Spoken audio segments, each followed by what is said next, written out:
राजस्थान के हनुमानगढ़ में पुलिस और किसानों के बीच झड़प। प्रदर्शनकारियों ने कई गाड़ियों को किया आग के हवाले। पुलिस ने बेकाबू प्रदर्शनकारियों पर दागे आंसू गैस के गोले और जमकर बरसाई लाठियां। झड़प में कई पुलिस वाले और किसान हुए घायल। हनुमानगढ़ के राठीखेड़ा में 450 करोड़ की लागत से बन रही इथेनॉल फैक्ट्री का किसान कर रहे थे विरोध। ट्रैक्टर की मदद से तोड़ी फैक्ट्री की दीवार। किसानों ने इथेनॉल फैक्ट्री को पर्यावरण के लिए बताया खतरा का। फैक्ट्री की वजह से खेती होगी प्रभावित।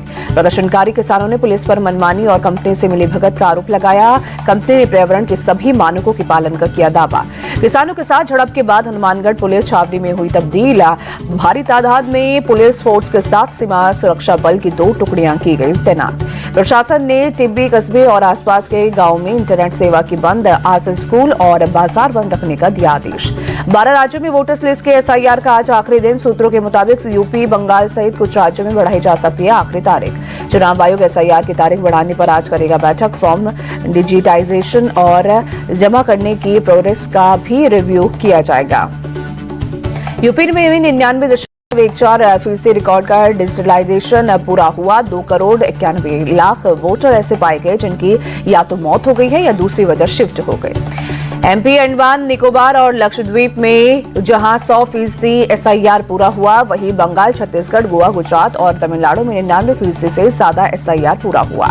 सपा चीफ अखिलेश यादव ने एसआईआर के बहाने एनआरसी का लगाया आरोप। कहा, पहले वोट काटा जाएगा, फिर राशन कार्ड खत्म होगा और अंत में आरक्षण खत्म होगा।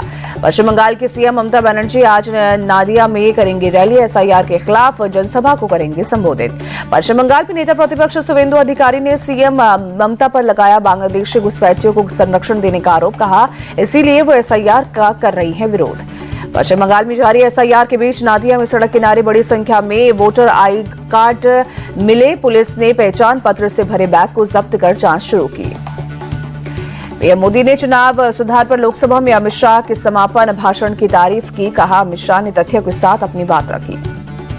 पीएम मोदी ने कहा, अमित शाह ने विपक्ष के झूठ को किया एक्सपोज। सदन में चुनाव की प्रक्रिया को समझाया।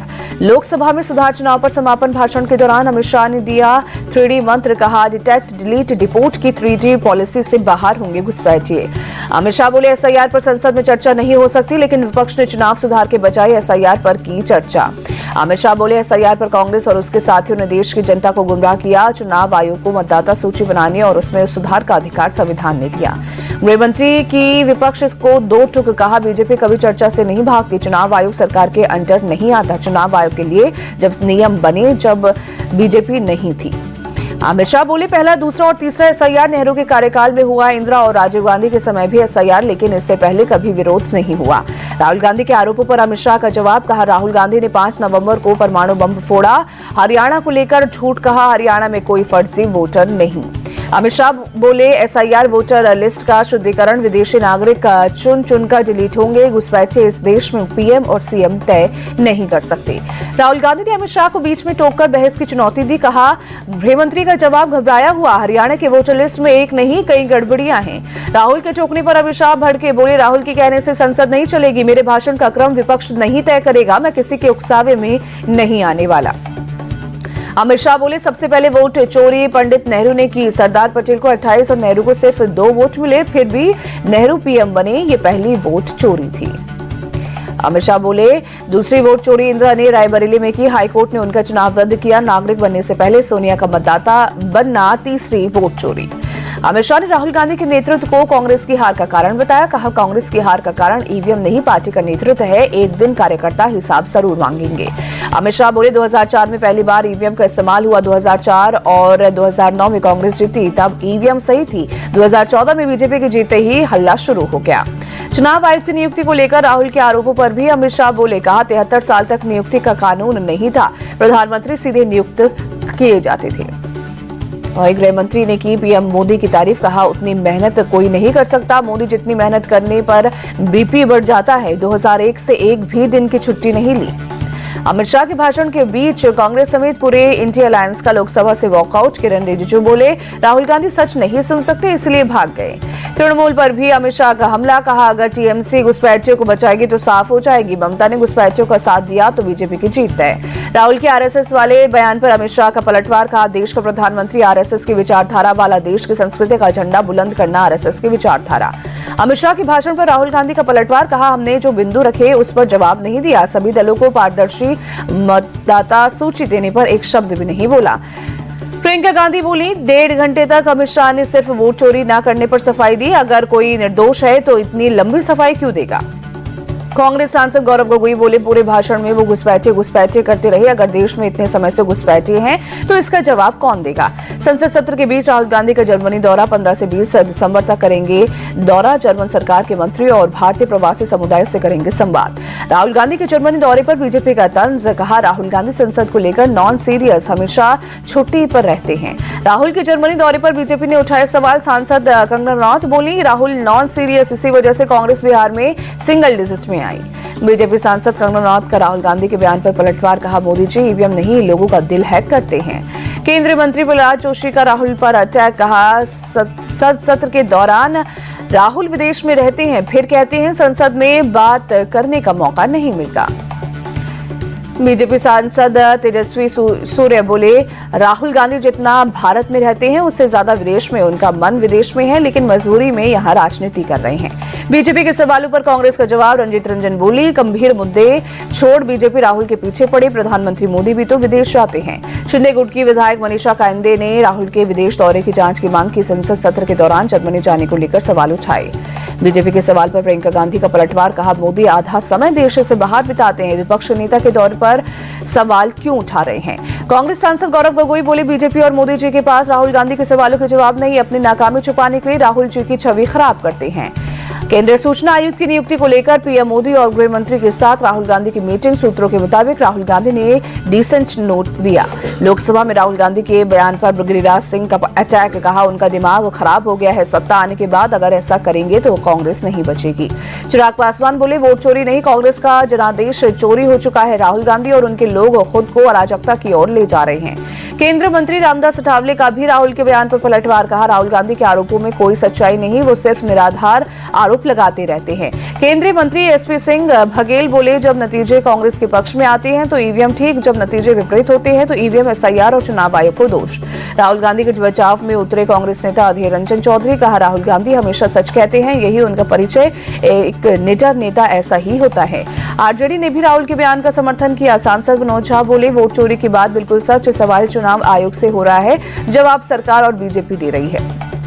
आंध्र प्रदेश की तिरुमला तिरुपति देवस्थानम मंदिर में लड्डू घोटाले के बाद सामने आया दुपट्टा घोटाला। 10 साल से सिल्क की जगह पॉलिस्टर के दुपट्टे चढ़ाए जाने का आरोप। मंदिर का संचालन करने वाले ट्रस्ट का आरोप, 2015 से भक्तों और दानदाताओं को दिया जाने वाला पवित्र रेशमी दुपट्टा पॉलिस्टर के हैं। 300 से 400 रुपए की शॉल मंदिर को 1300 रुपए में बेचा गया। ट्रस्ट के चेयरमैन वी राजगोपाल नायडू ने पिछली वाईएसआरसीपी की सरकार और पिछले चेयरमैन पर लगाया आरोप, कहा पिछली सरकार के वक्त हर फाइल में हुई धांधली, हर फाइल की बारीकी से हो रही जांच। वाईएसआरसीपी सरकार के वित्त मंत्री बुग्गना राजेंद्र नाथ ने ट्रस्ट पर भक्तों की आस्था से खिलवाड़ का लगाया आरोप, कहा अगर ऐसा कुछ हुआ था तो 2015 से 2019 तक सरकार किसकी थी। मुगना राजेंद्र नाथ ने कहा, दुपट्टे की खरीद की ये प्रक्रिया और वेंडर सालों से चले आ रहे हैं, कोई बदलाव नहीं हुआ, हर छोटी बात को बड़ा दिखाने की राजनीति हो रही है। गोवा क्लब अग्निकांड मामले में गिरफ्तार अजय गुप्ता को आज कोर्ट में पेश करेगी गोवा पुलिस, रिमांड की करेगी मांग। दिल्ली से गिरफ्तार अजय गुप्ता को ट्रांजिट रिमांड पर बुधवार की रात गोवा के अंजुना पुलिस स्टेशन लाया गया। अजय ने खुद को बताया बेकसूर। गोवा नाइट क्लब के मालिक सौरभ और गौरव लूथरा को दिल्ली की अदालत से नहीं मिली राहत। रोने आचार्य में आज होगी अंतरिम बेल की याचिका पर सुनवाई। इंडिगो संकट पर एयरलाइंस के चेयरमैन विक्रम सिंह मेहता ने यात्रियों से बिना शर्त मांगी माफी, कहा भविष्य में ऐसी गलती दोबारा ना हो, इसके लिए ठोस कदम उठाए जाएंगे। दिल्ली हाईकोर्ट ने इंडिगो मामले पर संज्ञान लिया। केंद्र और संबंधित अधिकारियों को फटकार, जांच के सीलबंद रिपोर्ट मांगी। 22 जनवरी को अगली सुनवाई। हाईकोर्ट ने पूछा, अचानक ऐसी स्थिति क्यों पैदा हुई, दूसरे एयरलाइंस को मनमानी किराया वसूलने की छूट कैसे। केंद्र का जवाब, मंत्रालय ने सख्त एक्शन लिया। एयर इंडिया की खास तैयारी, सर्दियों में अब कोहरे से नहीं रुकेंगी उड़ान, स्पेशल क्रू और एयरक्राफ्ट तैनात करेगी एयरलाइन। पैसेंजर एक्सपीरियंस को बेहतर बनाने के मकसद से बड़ी पहल। उड़ान में देरी पर एयर इंडिया की रहेंगी पैनी नजर। यात्रियों को एसएमएस, व्हाट्सएप और ईमेल के जरिए भेजे जाएंगे अपडेट। एयरलाइन ने अपने स्टैंडर्ड ऑपरेटिंग प्रोसीजर को बनाया बेहतर। मथुरा वृंदावन के मशहूर कथावाचक अनिरुद्ध आचार्य की मुश्किलें बढ़ी। महिलाओं को लेकर विवादित बयान पर कोर्ट ने मामला दर्ज कर आदेश दिए। गुजरात के राजकोट में 7 साल की बच्ची से रेप के आरोपी का एनकाउंटर। पुलिस ने आरोपी के दोनों पैरों में मारी गोली, अस्पताल में कराया गया भर्ती। पुलिस आरोपी को घटनास्थल पर लेकर जा रही थी, तभी आरोपी ने पुलिस के चंगुल से भागने की फिराक में धारदार हथियार से किया हमला। हमले में हेड कांस्टेबल घायल। राजस्थान के टीक में गौ तस्करों और पुलिस के बीच एनकाउंटर। पुलिस ने 7 गौ तस्करों को पकड़ा, वहीं तस्कर गौवंश को हरियाणा लेकर जा रहे थे। पुलिस की टीम 10 किलोमीटर तक पीछा कर तस्करों की गाड़ी में टक्कर मारकर रोका। टक्कर से तस्करों की गाड़ी का फटा टायर, सड़क पर चिंगारी निकलती रही, तस्कर गाड़ी भगाते रहे। यूपी के बांदा में पुलिस ने चलाया सघन तलाशी अभियान। झुग्गी झोपड़ियों, सड़क किनारे रह रहे लोगों की जांच की गई। होटलों, ढाबे और किराए पर रहने वालों की भी जांच की गई। पुलिस संदिग्ध और अवैध तरीके से रह रहे लोगों की पहचान पत्र की जांच की। पुलिस की जांच में कोई भी संदिग्ध नहीं मिला। सभी लोगों की पहचान स्थानीय के रूप में की गई। यूपी के मऊ में पुलिस ने रोहिंग्या और बांग्लादेशी नागरिकों के खिलाफ अभियान तेज किया। पुलिस ने झुग्गी बस्तियों में रहने वाले की दस्तावेज की जांच की। केरल के मलपुरम में पुलिस ने नकली सर्टिफिकेट बनाने वाले गैंग का किया भांडाफोड़। पुलिस ने अब तक धंधे में शामिल 10 लोगों को अरेस्ट किया। गिरोह सर्टिफिकेट के लिए 75,000 से ज्यादा 1.5 लाख तक ही करता था मांग। सालों से लोगों को नकली सर्टिफिकेट बनाकर देते थे। पुलिस ने कई यूनिवर्सिटी के अलग अलग सर्टिफिकेट बरामद किए। दिल्ली के सदर बाजार में एक शोरूम में लगी आग। फायर ब्रिगेड की टीम ने आग पर काबू पाया। शोरूम के मालिक के मुताबिक बारात में छोड़े गए पटाखे से लगी आग। शोरूम के सामानों को पहुंचा नुकसान। आग से किसी की जान को नुकसान नहीं। और साउथ अफ्रीका के बीच दूसरा T20 मैच आज दोनों टीमों के बीच न्यू चंडीगढ़ में होगी भिड़ंत। शाम 7 बजे शुरू होगा मुकाबला। न्यू चंडीगढ़ में हार्दिक पांड्या के पास होगा विकेटों का शतक पूरा करने का गोल्डन चांस। 100 विकेट से सिर्फ 1 कदम है दूर। आईसीसी वनडे बैटिंग रैंकिंग में रोहित शर्मा और विराट कोहली का जलवा बरकरार। रोहित शर्मा टॉप पर कायम, विराट कोहली नंबर 2 पर पहुंचे। कोलकाता के लेक टाउन में लियोनेल मेसी के 70 फीट ऊंची प्रतिमा का निर्माण 13 दिसंबर को मेसी प्रतिमा का करेंगे उद्घाटन। स्क्वैश विश्व कप में भारत ने जीत के साथ किया अपने अभियान की शुरुआत। पहले मैच में स्विट्जरलैंड को 4-0 से हराया।